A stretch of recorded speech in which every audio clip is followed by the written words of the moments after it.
Welcome to Foundation Focus. Hello, I'm Tom Jones with the Education Foundation. And as this program airs, the school district has just started the new school year. And our special guest today is Brandon Nobile. Brandon is the chair of the foundation this year. Brandon, welcome to Foundation Focus. Thank you, Tom. I'm really glad you're here.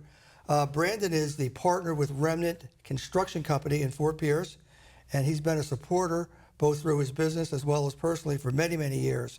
And Brandon, let's just start off. Just tell the audience a little bit about your involvement with the foundation, but also a little bit about yourself. Sure. I'm actually a native of St. Lucie County. I graduated from Centennial High School in 2003. I've been on the board of the Education Foundation now for, I believe, 7 years, all the way from board member at large now to chair. And I have also started a business here in the county as well, based out of Fort Pierce. Well, that's terrific, and I'm really proud that you're a new chair. Your term runs from 2022 to 24. It's a 2-year term, and what I'd like to do is start off by let's talk about the plans for the foundation from 2022 to 2023, and we'll focus more on the first half of the year. And so maybe you could tell the audience about your major goals as chair, maybe focusing on the space that the foundation has, because the county has a lot of terrific nonprofit organizations, and they're all trying to help our children. But the foundation has a very unique space, and I want you to maybe chat about that a little bit. Sure. As you know, at the foundation, we view ourselves as the champions for children. We're a direct support organization, so we are 100% embedded with St. Lucie County schools. We work inside the schools. We work closely with the schools to further their academic goals and the programs that they're trying to achieve. We do that through a myriad of different ways, whether that's teacher grant programs, fundraisers, just many different ways we give back to the community or with the school district, working closely with them. Yeah, I think one of the points is, and you had just touched on it, is that first of all, we work every day with the district staff, either the staff at the district level, the principals, and the teachers, and we focus on academics. And over the years, we focus on struggling students, and we focus on students that have done really well with STEM and all of that. But I think that's the point of difference, is that we're inside, we're working with the school district, and ultimately our goal is to help our students graduate. And we want them to graduate, work-ready or career-focused. And it's been a passion for the foundation since its inception in 1990. Our teacher grant program is our oldest and our longest running program. In fact, just recently I looked through our charter, which goes back to 1990, and the first item in there, it says you shall, offer mini grants, they called it back then, to our teachers, schools, and the district. So this has been our biggest fundraiser, and maybe you could talk a little bit about the teacher grant program. Sure. So that's it's a program where anyone in the district, whether it's academic, school support staff, or even district staff, can apply for the grants. This is our biggest year in history. We've done $106,000 we've given back to the district this year. And we've calculated that we've helped 5,000 students through that process this year. I believe year over year it's grown almost every year, and that's really our biggest push, is to really get in there and provide the supplemental support for the teachers and students. So exactly. The program, if you could just go back 5 or 6 years ago, we were probably giving back to the foundation about $20,000 a year. Then it grew to 50. Just 2 years ago, it grew to 75,000. Last year was a record of 106,000. This year, and we're getting ready to, quote, certify the funding for the teacher grant program, it'll probably be close to $140,000. And this is for the teachers out there, okay? The teachers, this is an opportunity for you to write a grant. It's all online. So come in early September, the foundation will send out a special newsletter explaining how the program works. And over the years, we've focused on struggling students. We learned that early literacy is huge, that if you don't read proficiently by the 3rd grade, you likely will not graduate from high school. So we focus on struggling students. The school district has a population of homeless students, so we support those students as well. There are also students with special needs. There are 6,000 students in the district with special needs. Just to give you an example, we recently funded, it was a pilot program, we funded 2 sensory rooms. Now, the school district has sensory rooms, but we came in and we refurbished them. So a sensory room is a room where a student can be placed under supervision to calm them down so they can just, feel better, and then they can go back into the regular classroom. So there's filtered lighting, there are sensory stations. A station might be a transparent teepee where a student can go in, calm down, listen to music. There's a foam pool, a bean bag, yoga balls, all under supervision where a student can kind of just calm down. And then there's even a little pathway. They can walk a pathway. And we refurbished 2 with great success.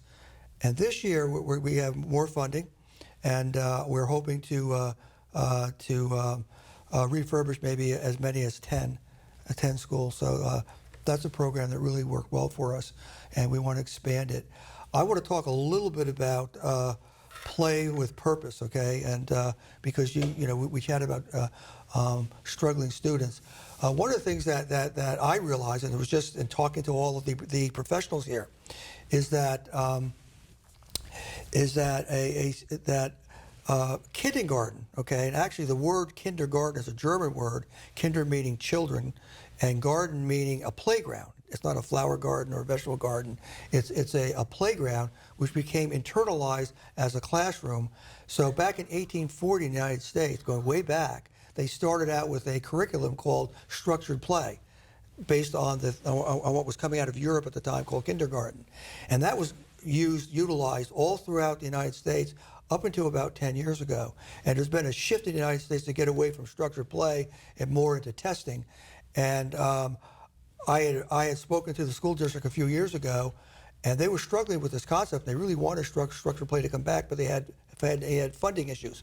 And this is a classic example of what the foundation can do, okay? So I met with the professionals here, and they says, Tom, we would like some structured play sets back in our kindergarten. I'm a member of a consortium of education foundations, which is all of the ones in the state of Florida get together. And I learned that some of the foundations had, in fact, worked on this issue.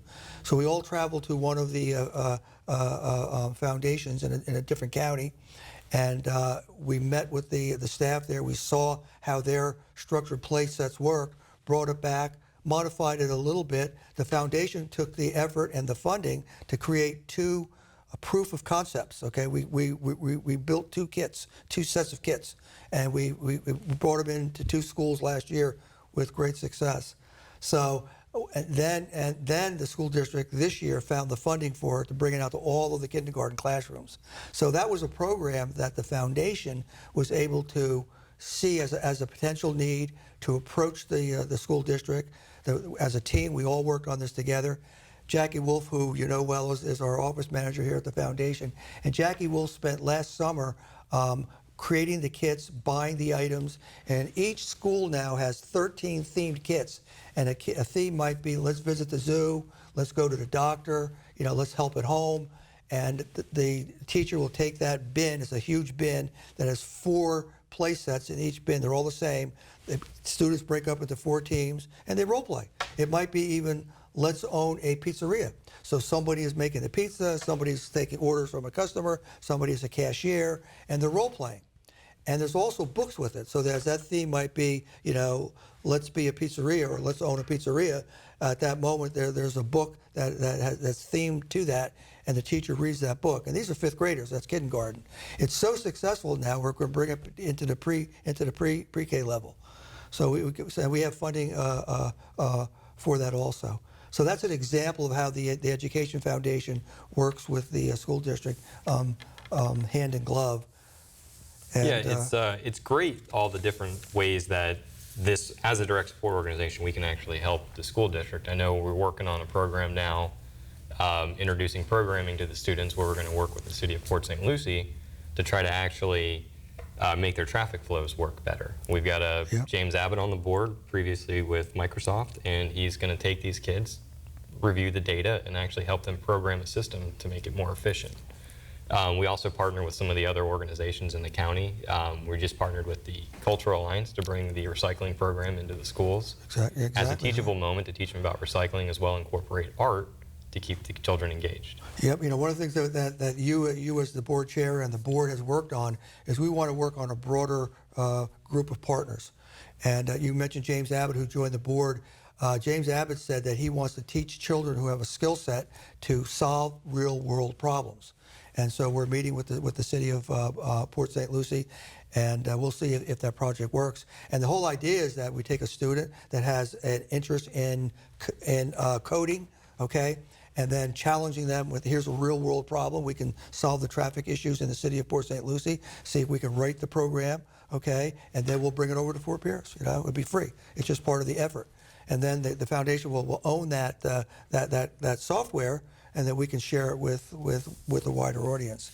So partnering is a real key, and so we're really proud of that. Going through the school year now, our calendar year follows the school's calendar year. So we have the teacher grants are opening up, and then we move into our Evening for Education annual dinner. And historically, this has been a gala, okay, and we're on our 23rd year. This started out in the early 2000s, I think around 1999 actually. And at one point in time when the foundation was just a part-time organization, this was the only fundraiser. But it was a huge gala that brought in folks that really wanted to support public education and to raise money. And it's been still going on, and it's changed a little bit over the years, but maybe you can talk a little bit about how it might be fashioned this year. Sure, yeah, this year, I know we're still working on the location, but we've changed the theme a little bit. Now it's going to be more of a luau type theme. Still a full course meal, elegant affair, just slightly more casual, island themed. And that historically has been our largest fundraiser in one of our showcase events. So we're really looking forward to it this year. And we'll share more details as we Right, lock down we're working on it right now. It's still a work in progress. It's Saturday, November the 5th. The save the dates are going to go out very, very shortly. But we can promise you this: it will be an elegant event. It's going to be island casual. We're talking about entertainment, okay, at the Polynesian level, maybe some lit torches and all. So I don't want to give it all away, but it'll be a lot of fun. This is an opportunity for supporters of the school district and supporters of the foundation to come out, have a lot of fun. We're linking up today, and we're partnering with the St. Lucie Cultural Alliance. They're going to be bringing in some artists, okay, and we'll have an opportunity to purchase tickets, and we'll have a raffle off some of the items, and perhaps even purchase some of the items. One of the biggest aspects of our dinner has been our silent auction, which during COVID, since we didn't have the dinner, this will be our first dinner in 2 years, but we migrated to an automated system called ClickBid. It works sort of like any online auction, and it was very successful. So now the public, anywhere, anyone can look at our items, bid on them. It's just with their smartphone. So the silent auction has moved to that permanently, but we'll bring some of the key items in for display purposes. But on Saturday, November 5th, the silent auction will open and run for about 30 days. So that'll be an opportunity for everyone, even if you can't make it to the dinner, to support the foundation. And also part of that event, and we brought this in a couple of years ago, is called the Hall of Champions. And we started this to link it to the annual dinner. And this is a celebration of excellence for individuals that have done a lot of great work right here in our community. So we recognize 2 leaders of the community, and we recognize individuals that have actually graduated from the public schools. Some of them have gone away, but they've come back, and they've made a meaningful contribution to the community. And we did that last year with COVID. It was virtual, but we're going to bring that back live. We're very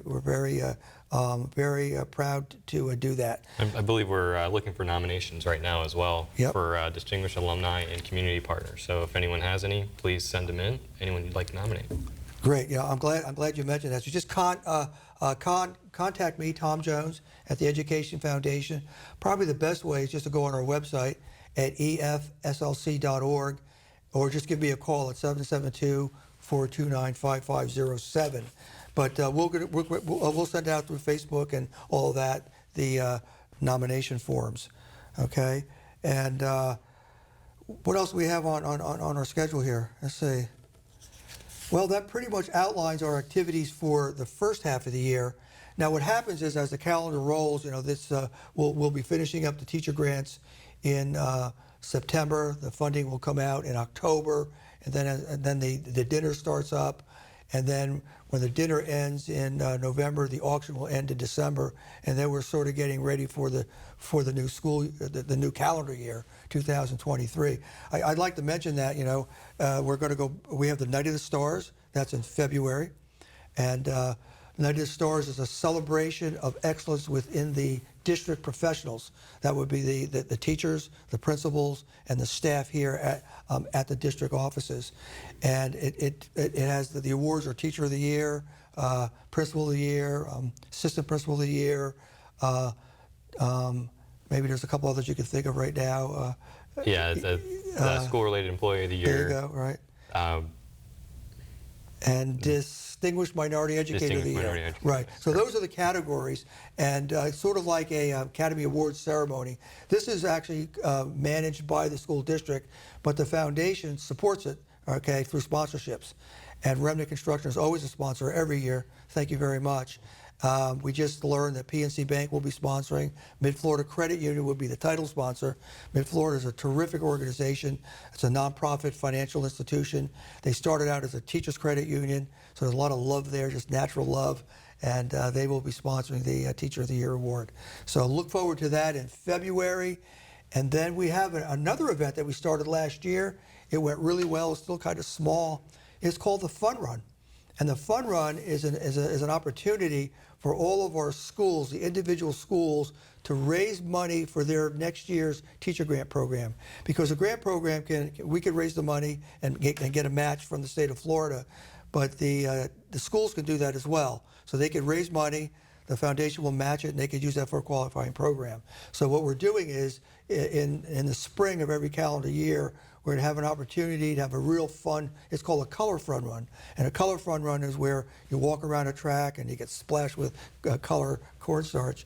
And then the students really get pledges for the laps.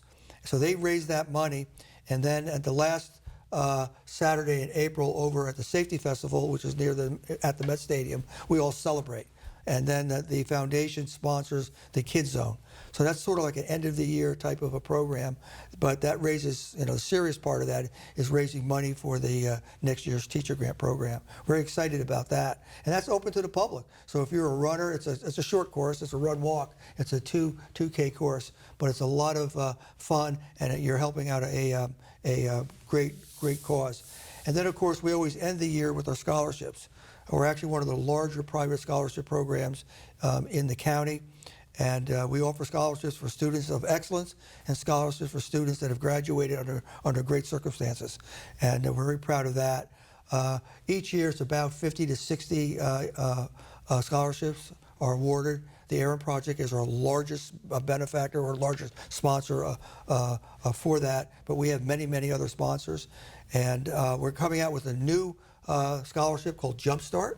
And this is going to be a matching scholarship also. It's a 3-to-1 match. I mean, you put in $1 and we match it with $3. So if you put $1,000 in, it's a $3,000 scholarship, okay? And these are for students that have not necessarily have been on a track to graduate and then go on to secondary education, but we're going to encourage them to. So it might be a trade school, or it might be on to IRSC, a local school, and things like that.